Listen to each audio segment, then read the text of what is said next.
संदीप दुबे, दिव्येश रेड्डी। जीवन दायिनी स्वास्थ्य विभाग यानी कि एम्बुलेंस के वो कर्मचारी जो पिछले 3 वर्षों से अपनी मांगों को लेकर लखनऊ के आशियाना जीवीके सेंटर पर लगातार आंदोलन कर रहे थे। पिछले 2 दिनों से प्रशासनिक भवन पर ये तमाम कर्मचारी अपनी मांगों को, क्योंकि इनकी कहीं ना कहीं जो नौकरी थी ये उससे भी गए और कहीं ना कहीं कोरोना काल में जिस तरह से इन लोगों ने लड़ाई लड़ी, लेकिन आज भी अपनी मांगों को लेकर कर्मचारियों को बर्खास्त किया है। हमारी केवल एक ही मांग है,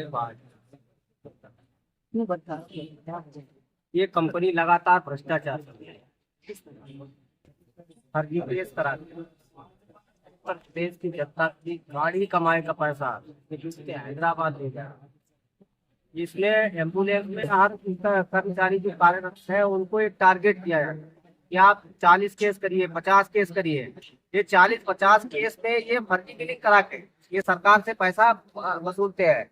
हम लोगों ने इसका विरोध किया और सारे साक्ष्य भी दे रहे हैं, सब कुछ दिखा रहे हैं आपको कि ये देखिए हमारे पास साक्ष्य है, ये कंपनी लगातार भ्रष्टाचार कर रही है।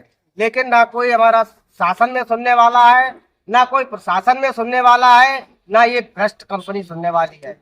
इसी को लेकर हमने लोगों ने 2021 में धरना किया था, जिसमें हमारे 9000 एम्बुलेंस कर्मचारियों को इन्होंने बिना नोटिस दिए बर्खास्त कर दिया।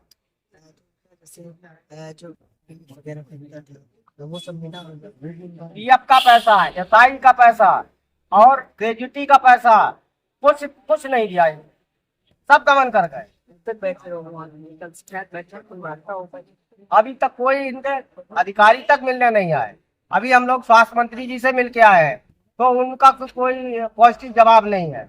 मंत्री, एक स्वास्थ्य मंत्री ये कह रहे हैं कि वो मानने के लिए तैयार नहीं है। हम उत्तर प्रदेश के निवासी हैं, हमने उत्तर प्रदेश सरकार को हमने वोट किया है, समझ में आ रही? हम वोट आपको देंगे और न्याय मांगने के हम कहीं पाकिस्तान चले जाएंगे? आप हमारी बात सुनने के लिए तैयार नहीं। आप ये कह रहे हो कि कंपनी हमसे वार्ता नहीं कर रही है।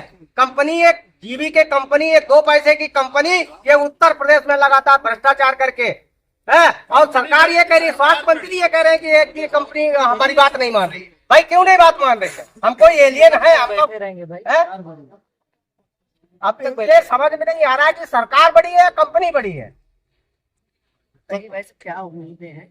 3 वर्षों से तो लगातार आंदोलन हमारा 3 वर्ष लगातार संघर्ष चल रहा है और उत्तर प्रदेश के स्वास्थ्य विभाग का जो विभाग की जिम्मेदारी है वो माननीय स्वास्थ्य पाते रहते हैं और राष्ट्रीय ग्रामीण स्वास्थ्य मिशन जो पैसा प्राप्त होता है वो बिना उनके दस्तखत का समास नहीं होता। आज वही कह रहे हैं कि इसमें कंपनी मेरी बात नहीं सुन रही है और उन्होंने वापसी के लिए कहा कि कंपनी के मोबाइल स्विच ऑफ करके भागते हैं और स्वास्थ्य मंत्री जी करते हैं। हमारी बात नहीं सुन जा रही है, इसलिए आपको वापसी नहीं बहाली नहीं कर रही है। और क्या मांग? हमारी बहाल के अलावा ये मांगी है कि जो जरूरतमंद है उनको सेवा मिले और फर्जी केस बंद।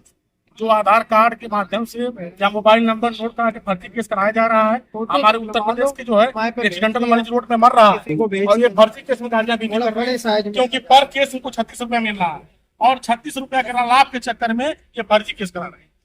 अब वोट में हमारे लोग मर रहे हैं, आप दक्षिण भारत से आके लेकर टेंडर ले रहे हैं। आपको इस प्रदेश की कोई ममता नहीं, यहाँ के लोग सड़क में मर रहे हैं, आप केवल आंकड़ा बना रहे हैं। 36 रुपया पर केस के हिसाब से टेंडर करके अपना पैसा कमा रहे हैं।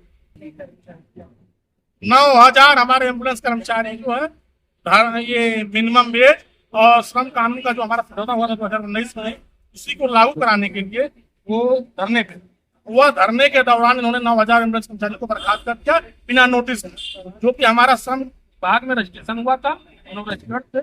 उसके बाद जो हमारा 2019 में समझौता हुआ मिनिमम वेज और ओवर टाइम, और उसी ओवर टाइम में मिनिमम वेज की हम लोग मांग कर रहे हैं, उसको न देकर उन्होंने बाहर का रास्ता दिखा दिया। 2012 से लगातार कार्यरत थे। हम लोग लगातार संघर्ष करेंगे, बहाली नहीं हुई तब तक हम लोग लड़ते रहेंगे, जब तक हमें बहाल नहीं करेंगे हमारा संघर्ष अनिश्चितकालीन है। तो उत्तर प्रदेश की राजधानी लखनऊ से ये 9000 कर्मचारियों को जीवीके एमआरआई द्वारा निकाल दिया गया।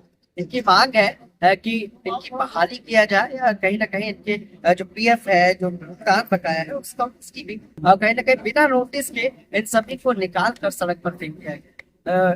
स्वास्थ्य मंत्री यानी कि उप मुख्यमंत्री ब्रजेश पाठक का साफ तौर पर कहना है कि जीवी के नहीं सुन रहे। लेकिन आखिर किसकी जिम्मेदारी बनती है? इन युवाओं का जो भविष्य है वो खतरे में है। कहीं ना कहीं अपनी मांग को लेकर लखनऊ के आशियाना क्षेत्र में ये सभी धरने पर डटे हुए, तब तक बैठने के लिए ये सब प्रण लेकर बैठेंगे कि जब तक इनकी मांगों को नहीं सुना जाएगा, जब तक कोई कार्रवाई नहीं होगी, तब तक इसी तरह धरने पर डटे रहेंगे। सहयोगी भारत के साथ में लखनऊ।